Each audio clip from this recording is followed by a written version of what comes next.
Para já, estamos por aqui começando mais um Correspondente Médico e o doutor Fernando Gomes, que diariamente responde as nossas dúvidas, as nossas perguntas, já está aqui também. Tudo bem, doutor? Isso aí, Elisa. Tudo ótimo. Vamos trabalhar? Para já, queremos trabalhar e vamos falar sobre a água, doutor Fernando, que para muitas pessoas pode ser o sinônimo de um refresco, né? Hidratar-se, tomar uma água ali em dias quentes. Para outras pessoas, a água pode estar conectada com descanso, com mar, com piscina. E é importante que, além desses aspectos, nós estejamos atentos a tudo que faz a diferença na nossa vida quando a água é boa para que nós possamos consumi-la, quando uma água não é infectada. E por que a gente está falando disso?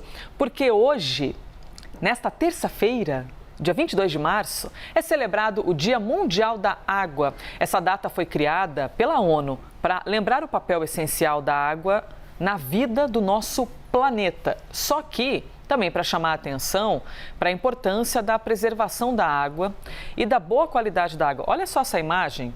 Vocês estão vendo aí, reparando? Um menino agora está ali brincando com balde.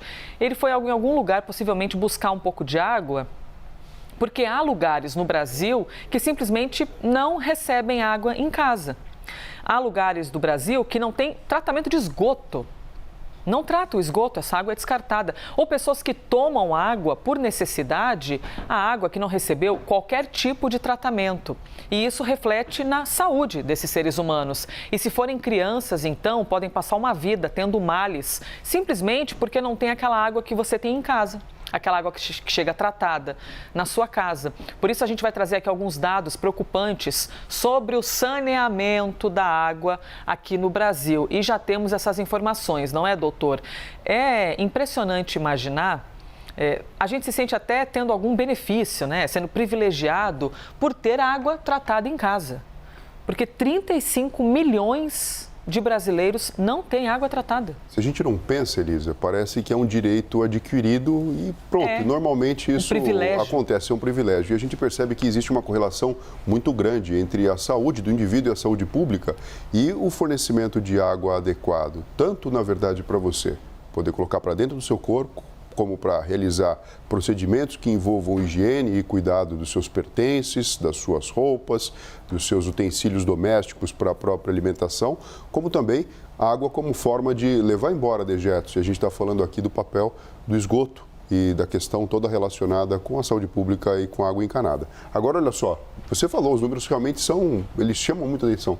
35 milhões sem água tratada. Gente, é muita gente. Nosso país tem o quê? 210 milhões de habitantes? Você faz a proporção, você percebe que ainda a gente tem muito que melhorar. 100 milhões sem coleta de esgoto, como eu estava dizendo. A gente imagina água, a gente pensa, né, Elisa, só em água que a gente bebe ou que usa para preparar alimentos, para consumir, ou então para higiene pessoal e íntima da casa. Mas, na verdade, tem todo esse papel importantíssimo, na verdade, que faz com que a gente tenha o acesso a esse item que provoca e produz saúde no nosso corpo, mas também provoca saúde a partir do momento que leva dejetos embora.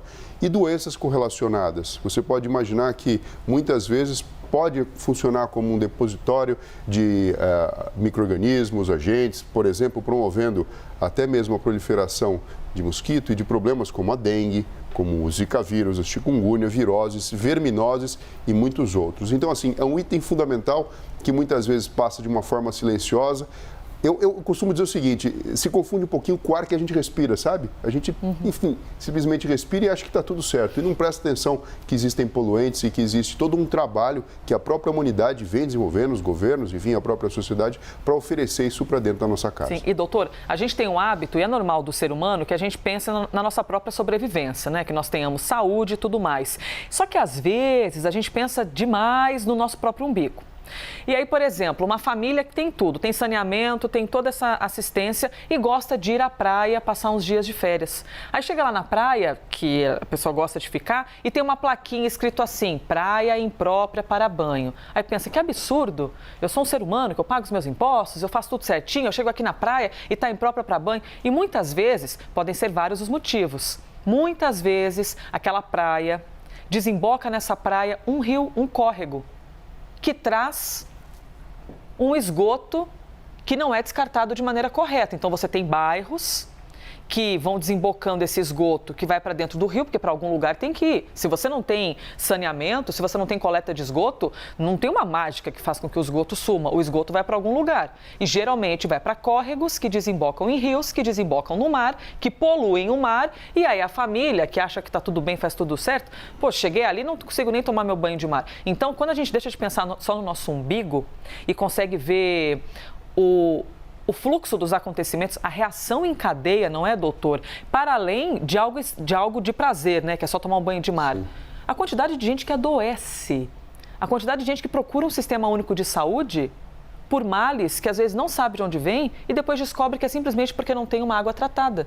Chegando em casa, então é impressionante o quanto isso está conectado em todas as esferas. E essa visão circunferencial que você está falando, de 360 graus, mostra que a gente precisa de fato ter empatia, porque está tudo conectado. Não adianta você viver numa bolha e acreditar que por conta disso está tudo certo, o número é muito grande. E a gente acaba se tocando em algum momento e esse momento pode ser uma doença. Doutor Fernando, dengue, zika, vírus, chikungunya, virose, a gente está citando essas doenças porque são os mosquitinhos que também ficam lá perto dessa água parada. Tem esse aspecto, mas também outros, imagino, do próprio consumo da água. E outros também. Uma água que de repente não está tratada, não é potável, ela pode portar diversos micro-organismos, até mesmo vermes, etc. Isso pode corroborar para que a pessoa não tenha tanta saúde e venha se adoecer.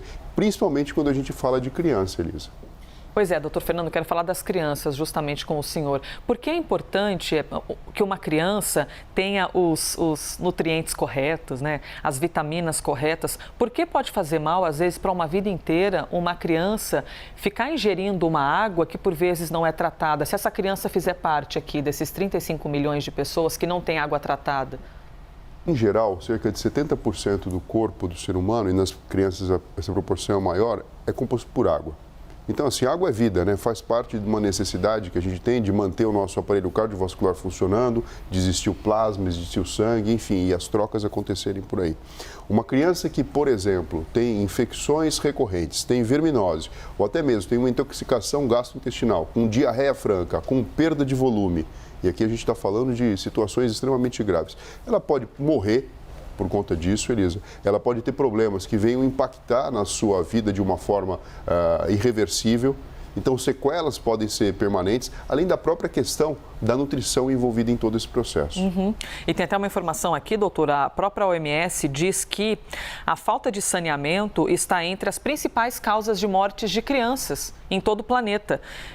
Segundo a OMS, cerca de 1,5 milhão de crianças com menos de 5 anos morrem todos os anos. 1,5 milhão de crianças com menos de 5 anos morrem todos os anos por problemas ligados ao fornecimento inadequado de água. E com toda certeza existem brasileiros dentro desse pacote, porque 35 milhões de brasileiros não têm água tratada.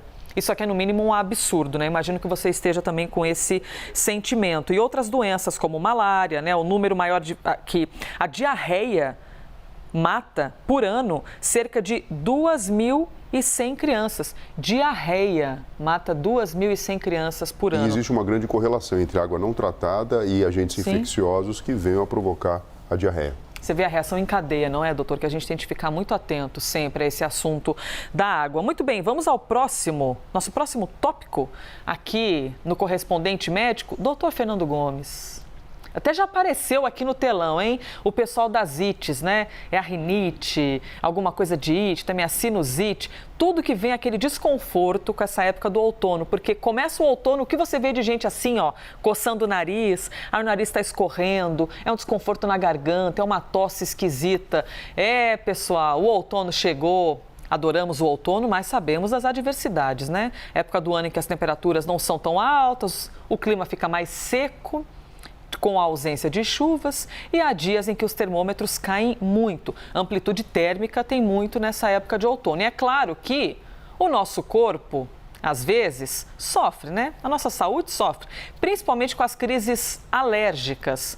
Doutor Fernando Gomes, com certeza tem alguém assistindo e pensando ali, nossa senhora, metade eu sinto em todos os outonos. E por qual motivo, doutor? E você imagina o seguinte, se confunde, né? Nessa época de pandemia, de gripe, resfriado. Sim, as pessoas ficam desconfiadas, né? Será que o que eu estou sentindo é só uma alergia? Será que é Covid-19? Começa a fazer uma bagunça na nossa cabeça. Olha só, manifestações clínicas que podem acontecer.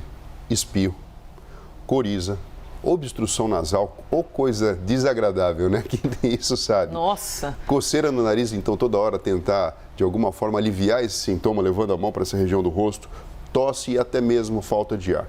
A gente está falando aqui de manifestações principalmente relacionadas ao aparelho respiratório. A gente percebe que as vias altas são as mais acometidas.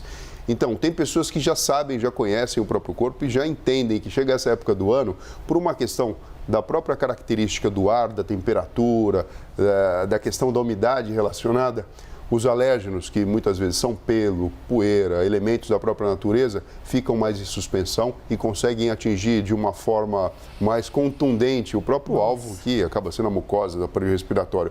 E a resposta, Elisa, muitas vezes monótona e chata, e a gente sabe que precisa diagnosticar e tratar. Nossa, e esse obstrução nasal é uma maneira chique do famoso nariz entupido, né, doutor? Aquele nariz fica entupido, aí tem o pessoal que fica meio viciadinho que usam substâncias que ajudam, na verdade, a mucosa ficar um pouco menos inchada, menos edemaciada e provoca um alívio imediato. O pessoal da otorrinolaringologia sempre fala, chama atenção, alto lá, presta atenção, não vai usando qualquer coisa não, você precisa conversar com um especialista, porque você pode provocar distúrbios que vão além de simplesmente essa sensação rapidinha que você tem de alívio e até mesmo dependência.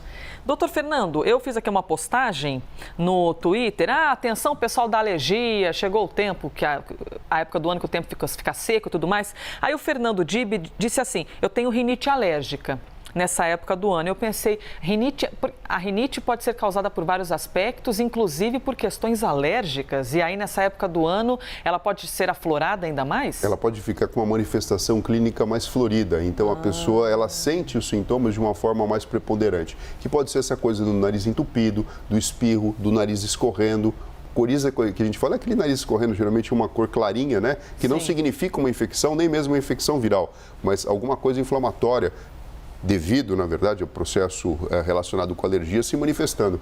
E, portanto, o que o Fernando Dib falou tem muito a ver e é extremamente desagradável. Hashtag correspondente médico. Quer mandar sua mensagem? Manda sua pergunta. A gente adora ter participação, ter questionamentos. Às vezes a sua pergunta pode ser a dúvida de outras pessoas. E não existe pergunta boba neste quadro, hein? Por favor, mande aí pra gente. Doutor Fernando, riscos de crises alérgicas. Uma crise alérgica pode ser visto como algo bobo, não me levem a mal, viu? Alérgicos, nunca é bobo, mas algo que, ok, um remédio pode passar, a gente pode manter isso aqui controlado ou pode evoluir para algo mais grave? Tudo depende da forma que o corpo da pessoa responde a essa alergia. Geralmente, por sorte, a maior parte das alergias ela acaba sendo fácil, no bom sentido de se controlar, com medicamentos que venham a bloquear essa resposta inflamatória exacerbada frente à exposição ao agente que provoque alergia. Mas algumas pessoas têm alergias extremamente potentes e poderosas em termos de resposta clínica, podendo mesmo até provocar um choque anafilático, alguma coisa assim, e evoluir para a morte. Não é o mais comum, por sorte, mas obviamente existem especialistas, o alergologista, enfim, pessoas que trabalham simplesmente e totalmente dedicado a esse assunto tão importante para manter a saúde dessas pessoas. Doutor Fernando, temos aqui uma pergunta. Eliette, dizendo que sofre demais com o cheiro de cigarro. E aí não tem a ver exatamente com o outono, mas é algo diferente ali que vem pelas vias aéreas, não é? Como vocês falam, né? Vias aéreas. E aí, o cheiro do cigarro ataca tudo, nariz, dor de garganta, olhos ardendo. Isso também pode ser, aqui a pergunta é o que fazer referente ao cigarro, tem algum antialérgico, mas a pergunta é mais ligada, imagino, essas alergias, como é que vai sobreviver convivendo com um fumante, por exemplo? Olha só, o problema não é o cheiro do cigarro, o cheiro é uma percepção que o nosso cérebro abstrai do meio ambiente, detectando ali algumas das inúmeras substâncias que são eliminadas quando o tabaco ele é consumido. E, de fato, a gente está falando aqui praticamente do indivíduo que fuma de uma maneira passiva. Ele traz muitas substâncias que têm potenciais, a gente sabe, de provocar doenças como câncer, como alergias, como respostas inflamatórias inadequadas para uma boa qualidade de vida e que, sem filtro nenhum, acabam tendo uma exposição até muito maior. Por isso que o ambiente, bom, enfim, já mudou isso, mas no passado você pode imaginar, até as pessoas voavam em avião e tinha uma ala que era de fumante ou não, e simplesmente uma cortininha cinicamente era fechada, como se você pudesse bloquear isso. E na verdade a gente sabe que as coisas se espalham pelo meio ambiente, pelo ar, e tem contato direto desses poluentes, provocando, além da sensação do cheiro, que muitas vezes é desagradável, interpretado por muitas pessoas, mas também pode provocar reações no corpo físico. Doutor, o senhor falou de ressecamento da mucosa. E eu estava aqui lembrando, fonoaudiólogas, né, que sempre falam com a gente do ressecamento da mucosa. A gente que fala muito aqui, fica no ar e sempre em ambiente de ar-condicionado. Inclusive, se o ar-condicionado ele tem um equilíbrio exato para que seja bom para o ambiente. Opa, deixa eu virar para essa câmera aqui. Para que seja bom para o ambiente e também não afete tanto, por exemplo, a nossa respiração. Por quê? A mucosa fica ressecada, aí naturalmente vem o desconforto na garganta, o nariz fica demasiadamente seco. Então, o ambiente de ar-condicionado causa isso, por esse ressecamento. Mas também, do lado de fora, quando fica muito tempo sem chover, aí quando você tem queimadas, por exemplo, aí piora ainda mais a situação de que tem esses problemas respiratórios.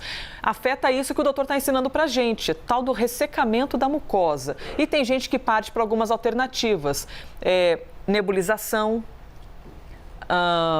colocar balde com água do lado da cama ou a fumacinha do banho.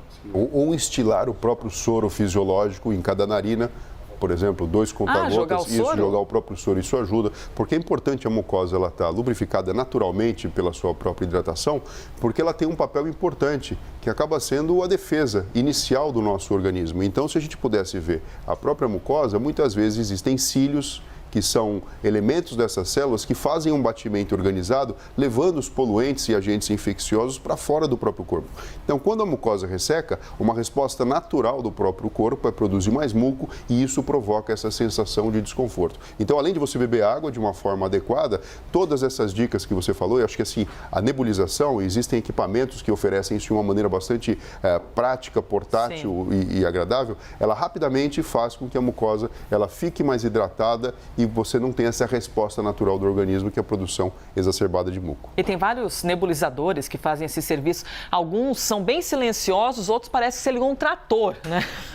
À noite no apartamento você não pode nem ligar, porque parece que é uma furadeira que está trabalhando dentro de casa, outros mais silenciosos. Enfim, alternativas, não é, doutor? Para que as pessoas que têm uma tendência a essas alergias possam sobreviver a esse período do outono sem ficarem tão tristes, né, doutor? Exato. Você deu a dica do banho, acaba sendo uma dica bem bacana, porque a gente sabe que existe toda a evaporação da água e o ambiente ele fica um pouco mais propício para que você possa naturalmente hidratar sua mucosa, Elisa. Mande suas perguntas, viu? Nós estamos aqui nos despedindo, mas saiba que a sua pergunta pode render também um assunto para o nosso próximo episódio. Assim como o Alan, que disse que a esposa, depois da Covid, sente falta de ar e tosse muito. Ela é alérgica à poeira. Como amenizar? A gente pode, num próximo episódio, falar sobre esse pós-Covid e essas alergias. Doutor Fernando, obrigada, viu? Obrigado a você, Elisa. Pessoal, se cuidem e até breve. Este foi mais um Correspondente Médico.